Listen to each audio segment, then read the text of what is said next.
morning, guys.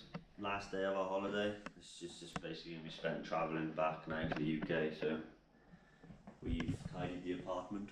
Everything's packed and ready to go. That's pretty much like it did when we got here. Like it did when we got here, so they should be happy. I should get my money back. We just literally got to take the bins out and then go check out. And then we got to wait, unfortunately, for like an hour and a half until our bus gets here. So we're going to see if we can sit in the reception, because it is currently raining outside. We're not supposed to sit out there and wait for the bus. The bus picks us up right there. It's actually snowing, not raining. But yeah, until next time. We just got on the bus and at the moment we have the whole thing to ourselves.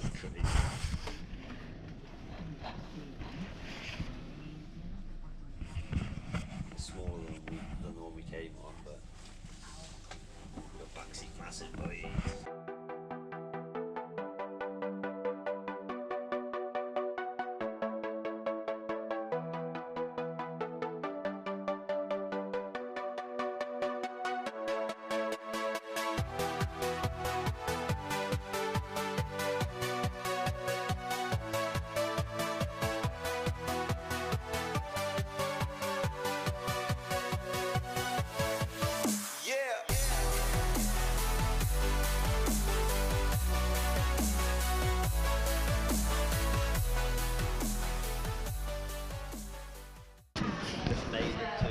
Airport for a 4-hour bus journey. That's not feeling great. I'm sitting down for that long, but hopefully we'll stretch it out a bit now.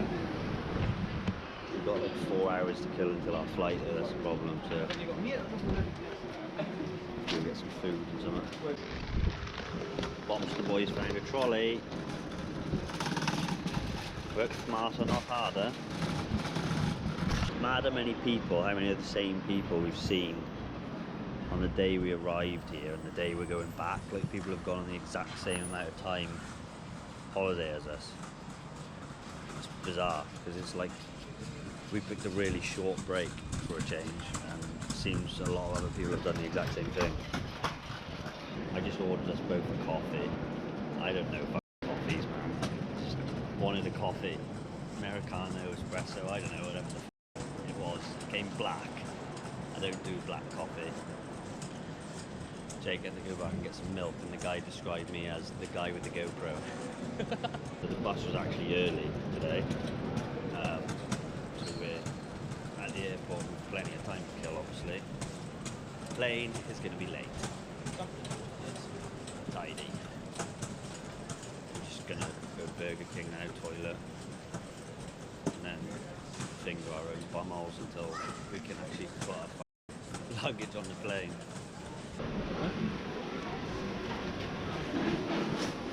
Cock in hando. Cock in hando. Burger King smashed. Wasn't the best, but I was that hungry, I didn't really care. I was a bit nuggy, shaky boy. It tasted different. Yeah, everything here is like what we also have in the UK. Tastes different. It's weird. Tastes hot noodles we had. It tastes more, what's the word, like processed. Which chicken nuggets did anyway. So we're just basically aimlessly walking around the airport because we can't drop our bags off here. And I need to keep moving because my back is fucking. What the fuck is going on over here? A lot of shouting.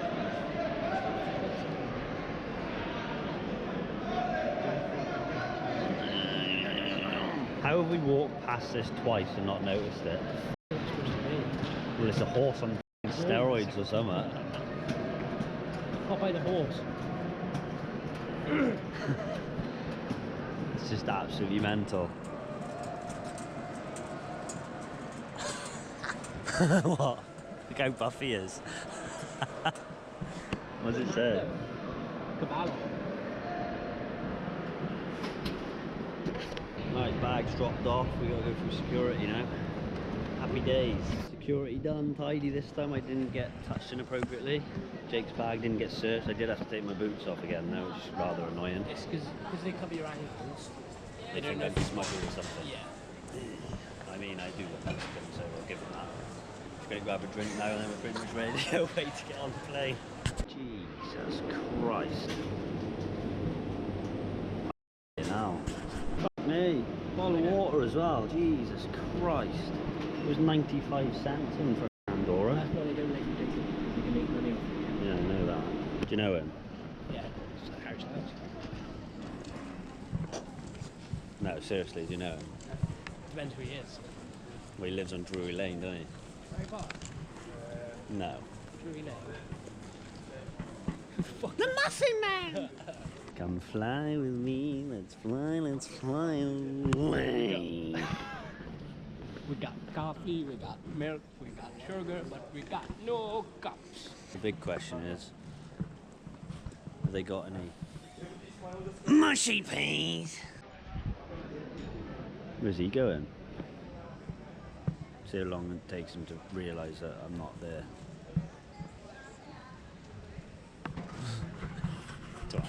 Finally. The plane. I ain't getting no plane. Oh my god, more queues. It's gonna be like, we're not leaving till like after 8. Well, that's what's We're happening. supposed to be boarding from the back door. This looks from the front. Well, you know, you can only f*** the dick you got, mate.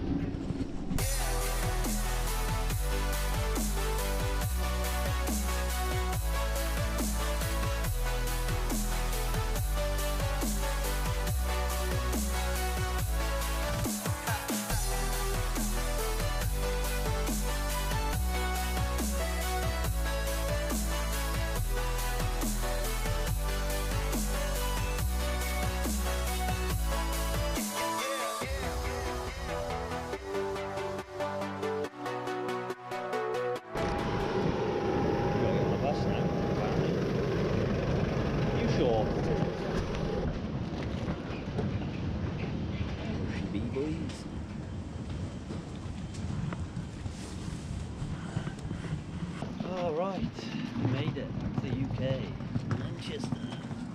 We've just got one job left to do, find Jake's bimmer so we can get home. Two more hours travelling to do in the car and I get to see my kids and the missus. Can't forget it. You can literally see it. Oh yeah, this. I found it, I can see where Jake's car is being stashed. Snowboard bags and any fucking lighter. I need a roller. Me man, we gotta climb the fence, they couldn't be asked to put more fucking walkways in. Jesus.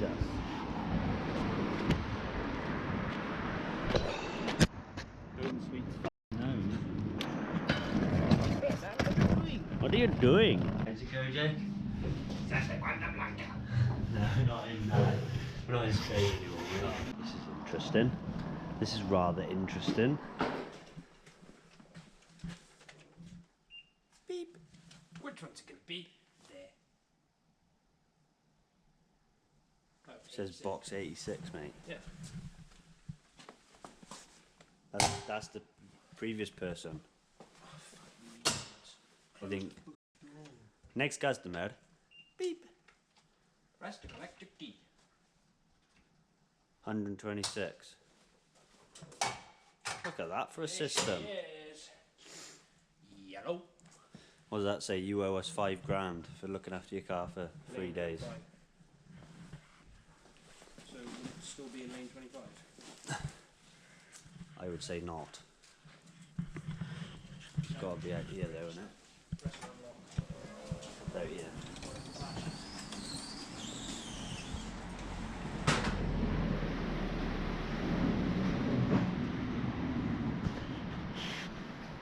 This is going to be like Marco Polo now. What does it say? We'll be able to remove. Does it say your mum's going out with Squeak? Yeah. Hey, Jake. Hang on. Go back in. There's not that much information on that piece of paper, mate. Why is it taking you 6 years to read it? We'll walk all the way down there. Hang on. Let me try something.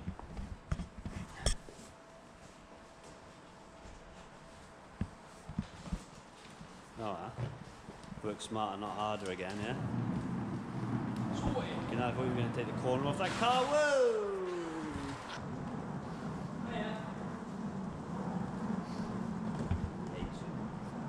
apparently we haven't done enough walking on this holiday.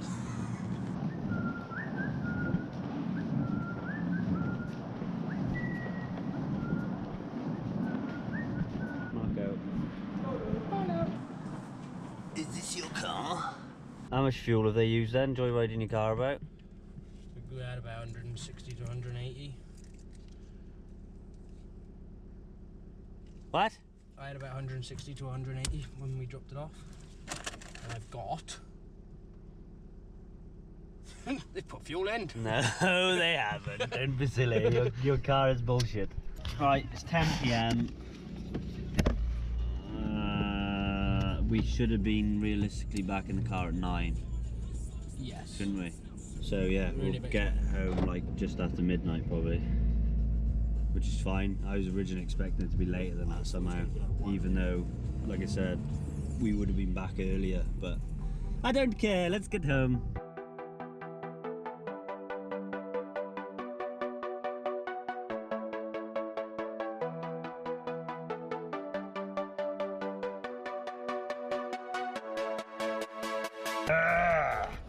My favourite coffee of all time.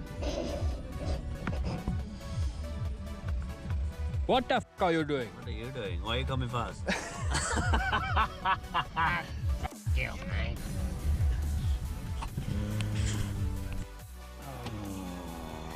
Finally made it home. Faster than what it said as well.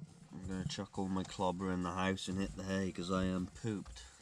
And I will catch up with you guys in the morning. Yo guys, we're back home. It's the day after. I just sort of wanted to give the holiday an overall review and maybe drop in some tips for you guys if anyone's planning on going to Andorra or just snowboarding and skiing in general. So overall the holiday was great. We had a great time. We'd go for longer next time. With skiing and snowboarding holidays, I always like to go for at least a week. When I was a kid, we used to go for 2 weeks, which is just amazing because you feel like it's never going to end. But obviously, if I was going to go for that length of time, I'd want to take my family with me. It doesn't take long to start missing the kids. So yeah, really enjoyed it. The boarding was great. Obviously, we had 2 really low visibility days, which is fine. You just got to take your time and be sensible, really. Anyway, yes, so the boarding was great.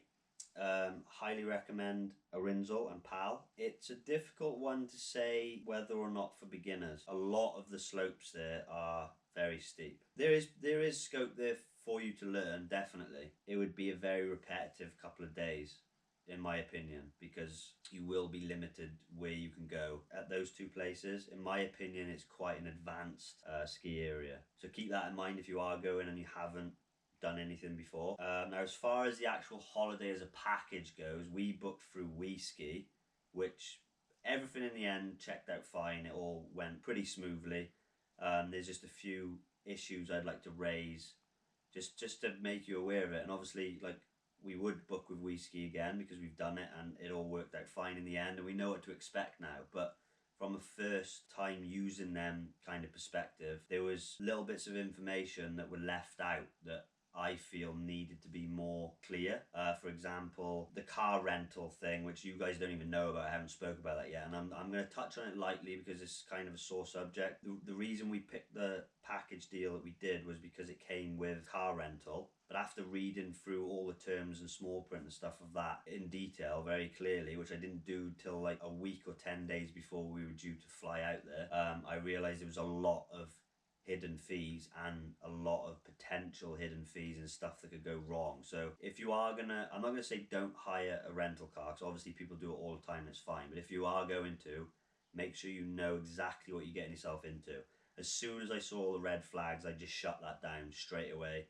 Spoke to our handler that was handling our trip package, and she was actually kind enough. She didn't have to, because it was, like I said, it was a week or maybe 10 days before we were due to fly out there. She managed to actually refund us the money, the portion of the money that would have been to cover the car hire, so we could then book ourselves an independent bus transfer, which is what we did, as you guys know from watching the vlog. So yeah, that's one thing. The other thing I'd like to touch on is the ski passes. I was sent a video to my email from WeSki. It was a link to a YouTube video, and it was the woman from Andorra Resorts, which is a separate company, obviously its own independent thing, walking through Arinzal and basically showing you how to get to, it was like a 54-second video of how to get to their office to pick up your ski pass. I do not have a clue why they sent me this, because it wasn't right.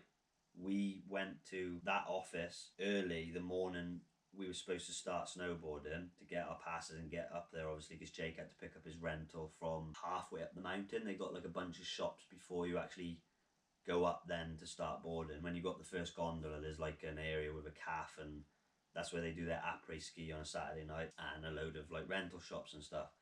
So we had to get up to there for Jake to get his board before we could actually go up then and actually start snowboarding down the mountain. Turns out we just had to go to the gondola, the bottom of the gondola. They actually have a hut there where I believe you can just turn up and buy ski passes from. We had to go there and scan our QR code to get it, which we'd wasted an hour. Turns out it wasn't too bad, because we were both pretty pooped by the end of day one anyway, so that extra hour wouldn't have really meant much, if you know what I mean. So again, it's just a learning curve, because we both said we would happily go back because we really enjoyed it. We'd just go for longer next time and maybe experience some of the other resorts in Andorra while we're there. Like you've got Gran Valeria, Soldeo, Arcalis, you know, those are the three others that I know of. There could be more, but Pal is huge. Rinzel I want to compare to Bonval, where I've always gone that's where I've been the most throughout my life snowboarding and skiing in the French Alps. But I would compare size wise, not difficulty level, I would compare Arinzal to Bonval for like the amount you've got and the selection. But Pal, we just couldn't get over how many runs are at Pal and how much like opportunity and scope there is there, like off-piste riding through the trees and everything as well. It's just unbelievable. A little off topic there. The ski pass thing was just kind of weird. Luckily, the people in the hotel next to that Andorra Resorts office, which are nothing to do with me, our experience, or that Andorran office, they luckily had that woman's number, and she only goes in there when they've actually got clients coming to pick up ski passes. So she was never going to come for us. She rang her or emailed her and found out they didn't have my name down on the list, and she said go and try the gondola. So we went there, and lo and behold, that's where our ski passes were. So that's another thing. It wasn't really clear. It basically just said pick up your ski pass, no information about where to get it from, and then there was a link to show location on map. But whenever you just clicked on that, it just literally had Arinzal. That's it. It didn't show you where in Arinzal or anything like that, where to pick it up from. So that was kind of a thing. But like I said, once you've been, like we've experienced all this, got really lucky with some stuff. Like our flight was super late going out there, I think an hour and a half late. So we got to the bus pickup location 10 minutes before we were supposed to leave. Luckily the bus was also late though, which is bizarre. But I don't know what would have happened if we'd have missed that because of the flight being late. But that was all kind of lucky as well, because that wasn't very clear on where the bus was picking up. We just literally had like 2 notes between terminal 2B and C or something. There was a pickup zone. We got there and there was loads of, it looked like we were in the right place because there was a load of other British people with ski bags, snowboard bags. And then it was crazy because 4 massive coaches turned up and they had like notes in the windows that said where they were going, so it become pretty clear then. Got out there, we were planning on picking up Jake's rental the night we got there, but there was no way that was going to happen because we didn't realise that we had to go up the first gondola to get his snowboard. We thought it was in Arinzal, so we were going to check in, go get his thing, and then we'd be pretty much ready to go in the morning. When we got there, we found out, this was another thing, we didn't even know where the rental place was. We actually found out off the receptionist in the place we were staying, because I showed her the name of the rental company. She said that's up at layer 2, she was calling it, which is up the first gondola. So we knew then we had to get that the next day. So in hindsight, what I would probably do if we do go again is book the bus, the next one on, which is like 2 hours later than the one we needed to give you plenty of time if your flight's late. Because chances are you're not going to be able to get your rental anyway until the next day. That was kind of a wasted process of like stress and whatever for no reason. On the way home there was another little weird minor thing, but it's not really an issue. It's just we didn't know. We were just literally following like sheep. We were just following everyone else like a flock, because we were on a little tiny Mercedes bus that filled up, but that took us from Arinsal down into like the main part of Andorra, I'm guessing the centre, and then we had to actually transfer off that small bus onto a massive coach like the one we came there on to start with, which we didn't know about. We didn't know there was a transfer of bus. It never said anything about that on like my trip itinerary. We just followed the people, that basically the same people that came from Manchester to Barcelona and then from there to Arinsal were going back at the same time as we were, so we kind of guessed that they were going back to Manchester, so kind of followed suit. But a lot of it was luck. How some of it didn't go drastically wrong with the travelling side of it, but when we were there everything was great. The food there is amazing, to be fair. Hats off to them. They're all very, very polite, very good English. I couldn't get over how many Irish people work and live there, randomly Irish. I don't know what the link is there, but we went in 2 or 3 different bars and there was all Irish people working in there. Crazy. But yeah, I'm basically going to wrap it up with that, guys. Trip was really good. I'm aching and sore now, so I'm glad I'm not working today. It's Friday. We obviously got back like just after midnight Thursday night last night. Originally I was planning on booking a job in today. I'm glad I didn't, because I am, now that it's all calmed down and obviously I had to sit down to travel for so long and now I've slept, I am quite sore. It's weird when you're there and you're just grinding on the board every day. You kind of don't really notice the aches and stuff. They come after the fact. Yeah, it might not help that I haven't been for 8 years, but you know. So yeah guys, I'll wrap it up. Thank you for watching this 5-day vlog experience. It's been a bit different for me. I don't usually do this kind of thing, but it's been fun. I enjoyed it. I hope you enjoyed. And that's a wrap, innit?